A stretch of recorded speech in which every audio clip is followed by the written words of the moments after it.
Зохиолч Алдан гэрлийн амар сайхан Гондуу бурхан өгүүлэг.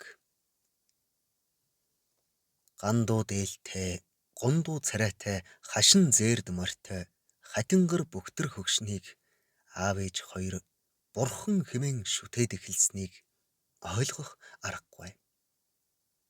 Бурхан гэдэг бол алт мөнгөн зүүсгэлтэй, хоргой торгон хэвнэгтэй, хавьгүй тансаг байх ёстой гэж надад бодогдно.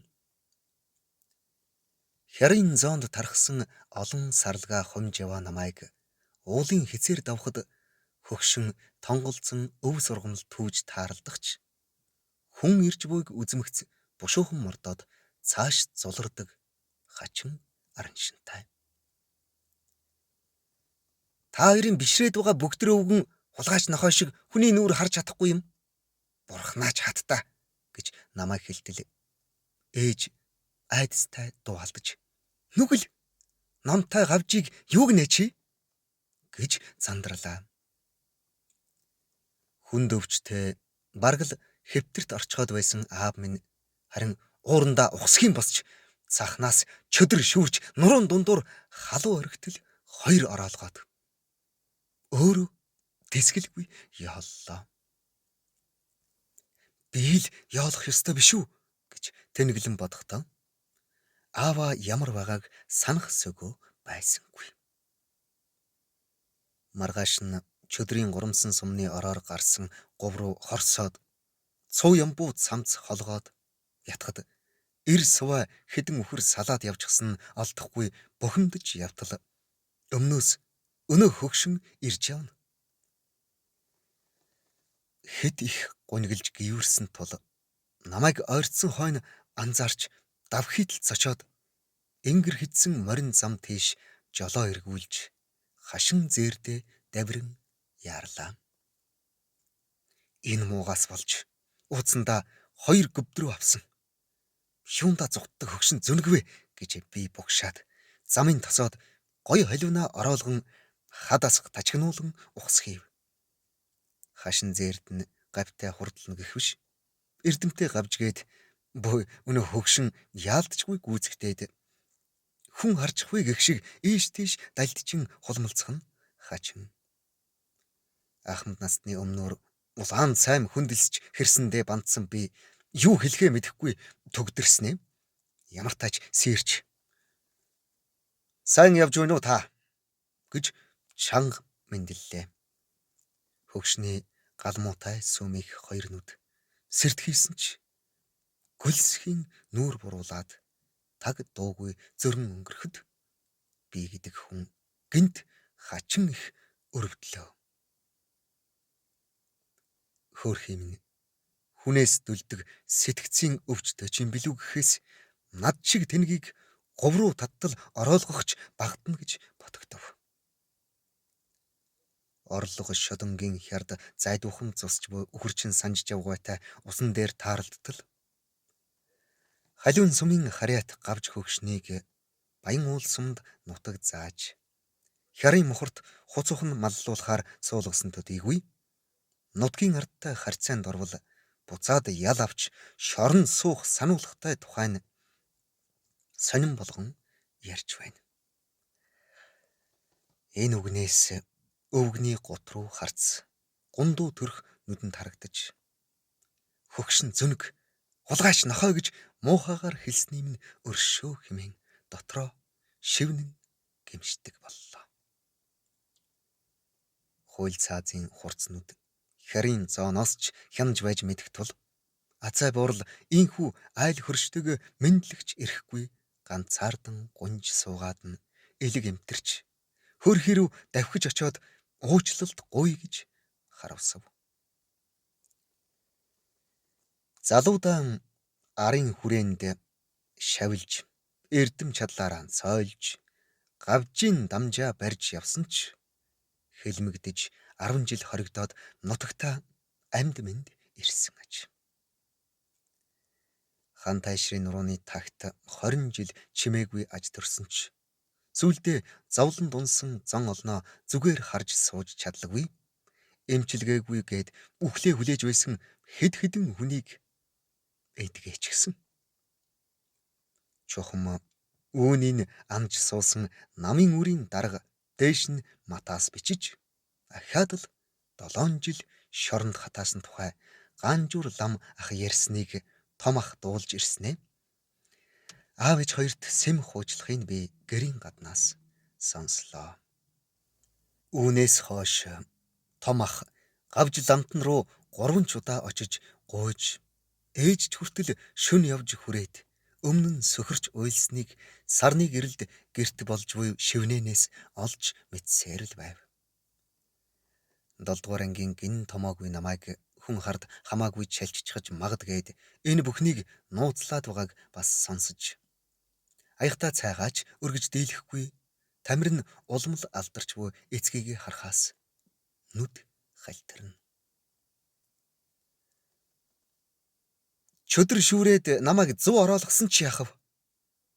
Хамгаас хайртай аав юм л амьд байлгаж хайрл хэмээн би хоймрын авдар дээрх жаазны урд нуусан бурхандаа хандан хэдэнтэйч залбирсан юм бүү мэд. Эмчилгээгүй гэсэн хэд хэдэн хүнийг эдгээсэн гэх ахын шивнээ хөгшин надад ахаад шоронд суух тэнхэл байхгүй гэд зөвшөөрөхгүй сууга гавж хөгшний үг хоёр чихэнд сонсогдох шиг л оргино. Ганцаарлаа умартаж сатаарах санаатай эмийн ургамал түүдэгч өөрийн эрэхгүй санаа алдан гунигт автдаг хөгшний гут руу царайг хадны араас сэм дурандаж суудгаа саналаа.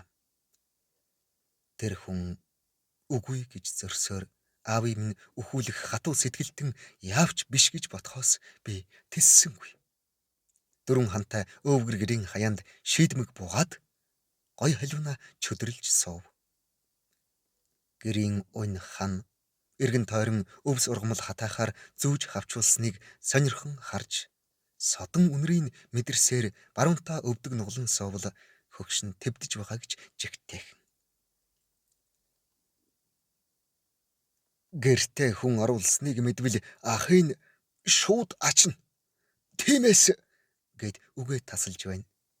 Би буурал өвгний өвдгийг тэврээд өмнөрт нь ирээ цээргүй хэрсэндээ уучлалгүй. Та аавыг минь л эдгэж хайрл. Аав үгүй бол 5-5 нэлэх дүү минь яахав гэд учир зүггүй уйлаад л байлаа. Гэвч ламтан таг.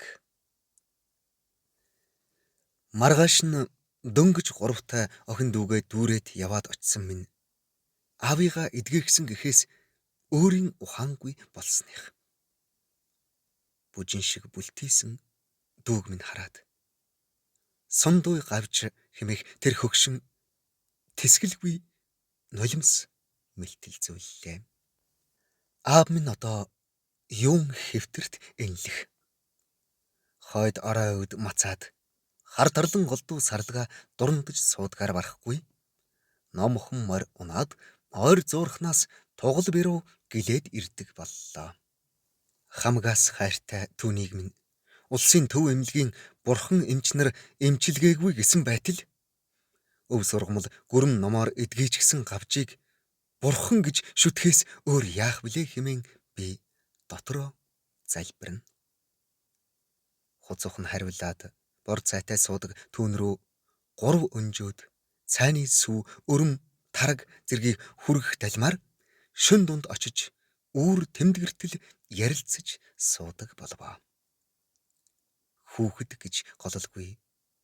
Эрт дээр цагийн идтэй чадалтай аграмб отож нарын тухай гавжийн дамжаа барихаар цахраар дамжин төвд рүү аялсан тухайгаан хуучилж суухыг да их догдолж огшно.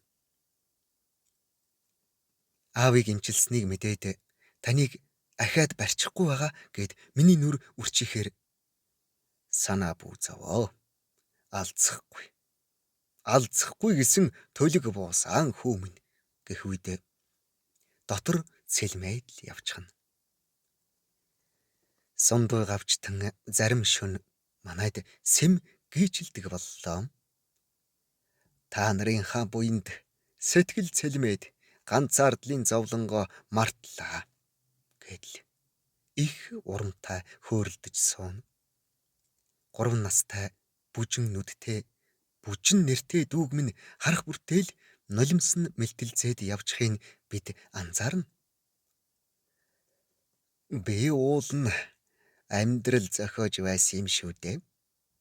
Охины минь яг ийм болж байтал намайг ачаад явчихсан гэд хоолой цахиртуулахад нь яагаад гэдгийн учрыг ойлгов. Эви өрн одоо 10 настай болчихсон.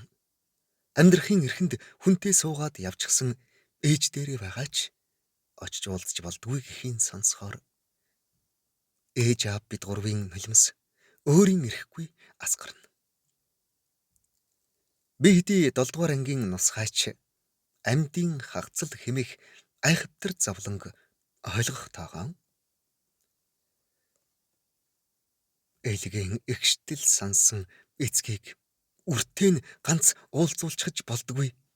Яасан ч хатуу нам засаг вэ гэж дотроо богшно. Хөгшин өдөрт хуц ухнаа хариулаад өвс ургамлаа түүж явна харагдахад гандуу дээлийн цаана нуугдсан бурхан билээ та хэмээн дотроо би залбирдаг. Зохиолыг бичсэн Алдан гэрлийн амар сайхан, уншсан Эрхэнбаярын Батторж. 2026 оны 4 сарын 8.